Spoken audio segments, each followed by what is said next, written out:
Aravalli hills की एक समान परिभाषा को अदालत ने मान लिया। ये फैसला पहले से ही संकटग्रस्त अरावली क्षेत्र के लिए बहुत विनाशकारी साबित होगा। कहा गया कि इस विरासत का ज्यादातर हिस्सा खत्म कर दिया गया है, यानी कि 2 जिले भिवानी और चरखी दादरी। इसके अलावा गुरुग्राम, नुहू और फरीदाबाद जिलों में अरावली पहाड़ियों को उस समय लूटा गया जब सुप्रीम कोर्ट के 2009 में इन 3 जिलों में माइनिंग पर रोक लगाने से पहले लाइसेंस वाली माइनिंग होती, जहां कई इलाकों में ग्राउंड वाटर लेवल लगभग 1500 से 2000 फीट तक की गहराई तक नीचे जा चुका है। अरावली की पहाड़ियों की नई परिभाषा से जो अब दी जा रही है, इससे जंगल खत्म हो जाएंगे।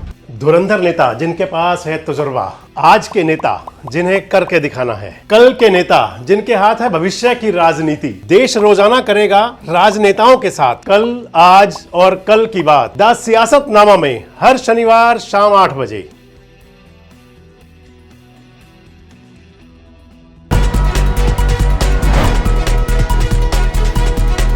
दोस्तों नमस्कार, मैं संजय मग्गू और मौजूद हैं देश रोजाना के डिजिटल मीडिया मंच पर।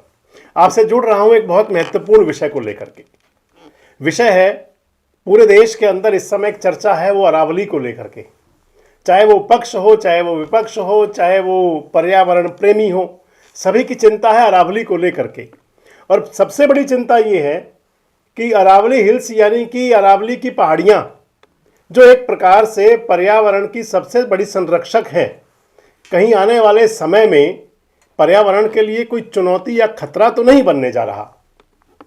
दरअसल 20 नवंबर 2025 यानी कि अभी हाल ही में 1 महीना पहले सुप्रीम कोर्ट की एक बेंच ने अरावली हिल्स और रेंज की परिभाषा के बारे में एक अहम फैसला सुनाया था। अपने फैसले में सुप्रीम कोर्ट की पीठ ने भारत की सबसे पुरानी पर्वतमाला यानी कि अरावली हिल्स, इनके बारे में जो परिभाषा दी थी, वो कहा था कि केंद्रीय पर्यावरण, वन एवं जलवायु परिवर्तन मंत्रालय की अगुवाई में बनी एक कमेटी की सिफारिशों को मान लिया गया। मैं आपको बता दूं कि उत्तर पश्चिम भारत में फैली 692 किलोमीटर लंबी अरावली श्रृंखला की नई परिभाषा के अनुसार किसी भी ऐसे भू आकृति को अरावली हिल्स माना जाएगा जो अरावली से जुड़े जिलों में स्थित हों।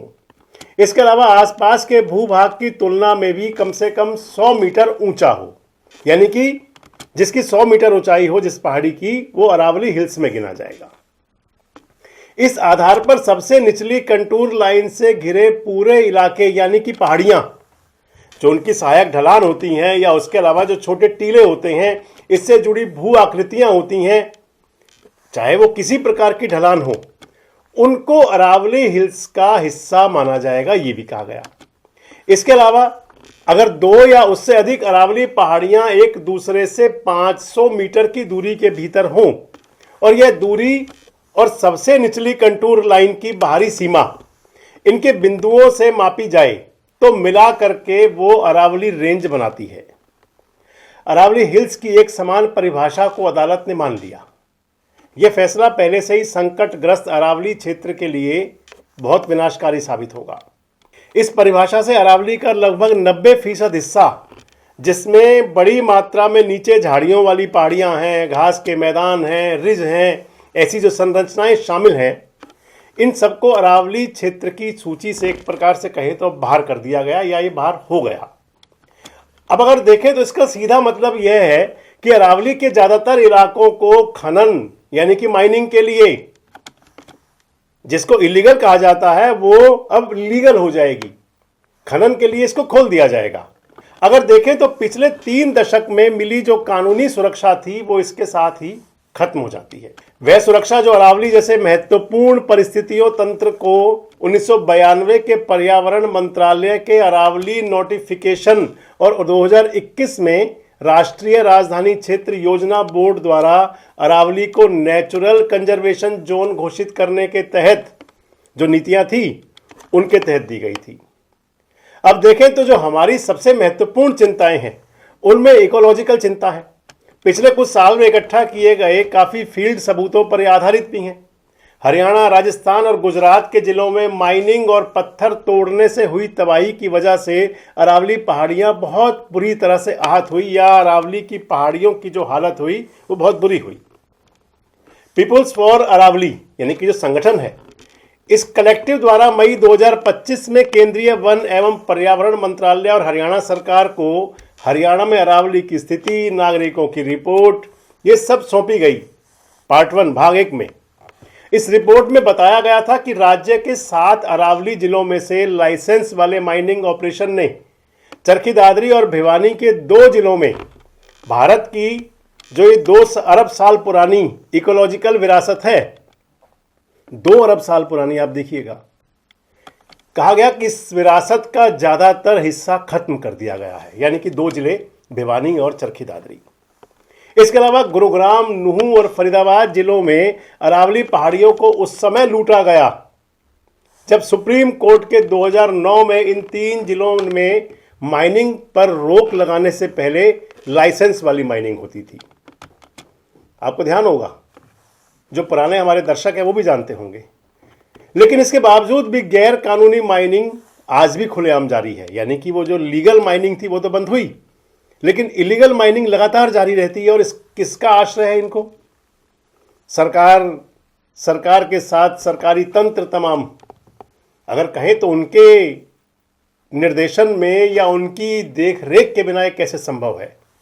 अब अगर महेंद्रगढ़ जिले की बात करें, जहां कई इलाकों में ग्राउंड वाटर लेवल लगभग 1500 से 2000 फीट तक की गहराई तक नीचे जा चुका है, लाइसेंस वाली और गैर कानूनी माइनिंग ने वहां बहुत तबाही मचाई है। पिछले कई दशकों में पूरी रेंज में अरावली पहाड़ियों का विनाश इतने बड़े पैमाने पर हुआ है कि राजस्थान में अजमेर से झुंझुनू और दक्षिण हरियाणा के महेंद्रगढ़ जिले में फैली अरावली में 12 से ज्यादा दरारें खुल गई। अगर देखें तो यहां से फिर थार रेगिस्तान की धूल दिल्ली एनसीआर में उठती है, जिससे इस क्षेत्र में प्रदूषण की समस्या बढ़ी है। यानी कि केवल एक संकट नहीं, संकट दर संकट। अरावली पहाड़ियों की नई परिभाषा से माइनिंग के कारण और भी पहाड़ियां जमींदोज हो जाएंगी। और इसका नतीजा क्या होगा? उसका नतीजा यह होगा कि भारत के सबसे पुरानी पर्वत श्रृंखला यानी कि अरावली हिल्स अपनी निरंतरता खो देगी, यानी कि जो उसकी रेगुलरिटी है। इससे और भी ज्यादा गैप और दरारें बनेंगी, जहां से थार रेगिस्तान, पूर्वी राजस्थान, पश्चिम उत्तर प्रदेश, हरियाणा, दिल्ली एनसीआर का जो एरिया है, इनमें इतनी तेजी से बढ़ेगा जिससे इस क्षेत्र की खाद्य सुरक्षा पर बुरा असर आएगा। 2018-19 में हरियाणा राज्य के कुल क्षेत्रफल का 8.2%, यानी कि लगभग 3,60,000 हेक्टेयर से ज्यादा जमीन, ये जमीन हमारी बंजर हो चुकी है, खराब हो चुकी है। विशेषज्ञ अरावली में माइनिंग को रेगिस्तान बनने का एक कारण मानते हैं। इससे पहाड़ियों का बड़े पैमाने पर विनाश हो रहा है और जंगल व हरियाली खत्म हो रही है। हरियाणा का नेचुरल फॉरेस्ट कवर जो वन आवरण है, उसके जमीन के एरिया का लगभग 3.6% है और पहले से ही भारत में सबसे कम फॉरेस्ट कवर है। सुप्रीम कोर्ट के इस फैसले की वजह से ये और कम हो सकता है। ऐसा इसलिए है क्योंकि हरियाणा का ज्यादातर नोटिफाइड जो फॉरेस्ट है वो कम ऊंचाई वाले पहाड़ी सिस्टम में है, यानी कि जो 100 मीटर ऊंचाई के क्राइटेरिया को पूरा नहीं करता। उत्तरी राजस्थान के झुंझुनू जिले के रामकुमारपुरा गांव में माइनिंग से तबाही हुई, पुरानी बातें हैं। गुरुग्राम जिले में 2009 से पहले लाइसेंस वाली माइनिंग से अरावली की पहाड़ियां काफी हद तक नष्ट हुई।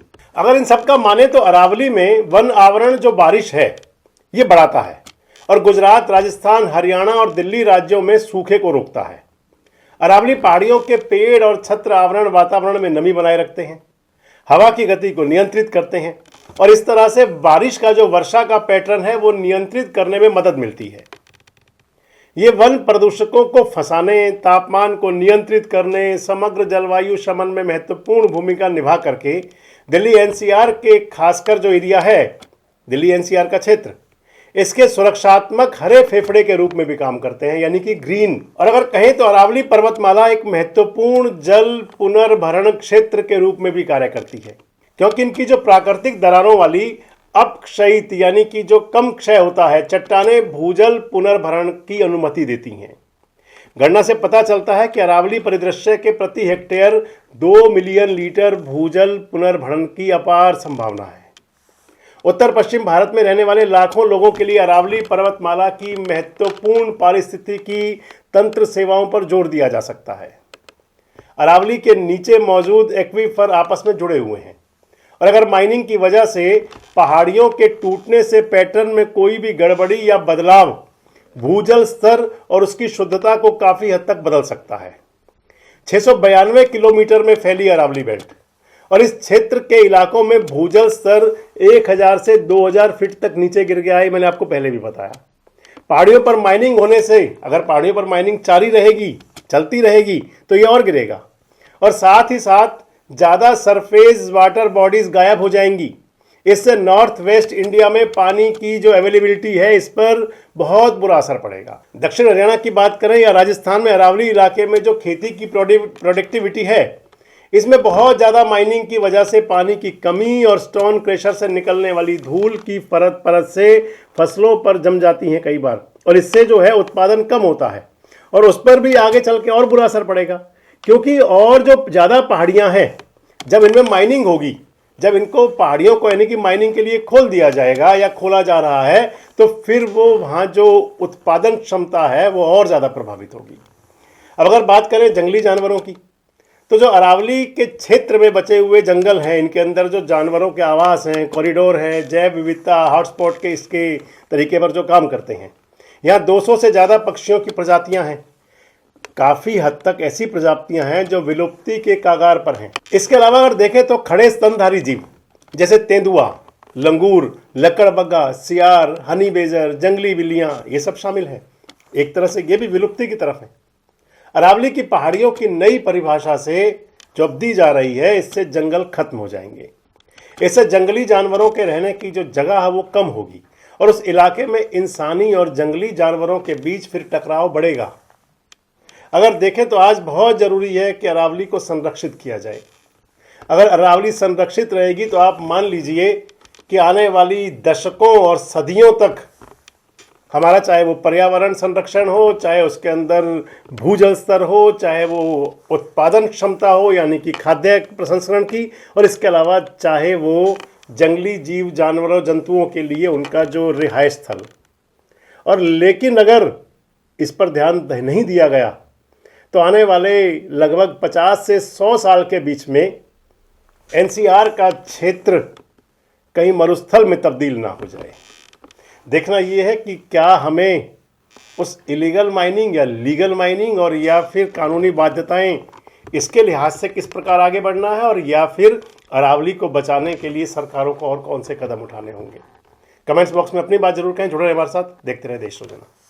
हमारे साथ जुड़े रहने के लिए सब्सक्राइब करें देश रोजाना के YouTube चैनल को और नई वीडियो की नोटिफिकेशन पाने के लिए बेल आइकन जरूर दबाएं। अगर आप ये वीडियो Facebook या Instagram पर देख रहे हैं तो पेज को लाइक और फॉलो जरूर करें और ज्यादा से ज्यादा शेयर करें।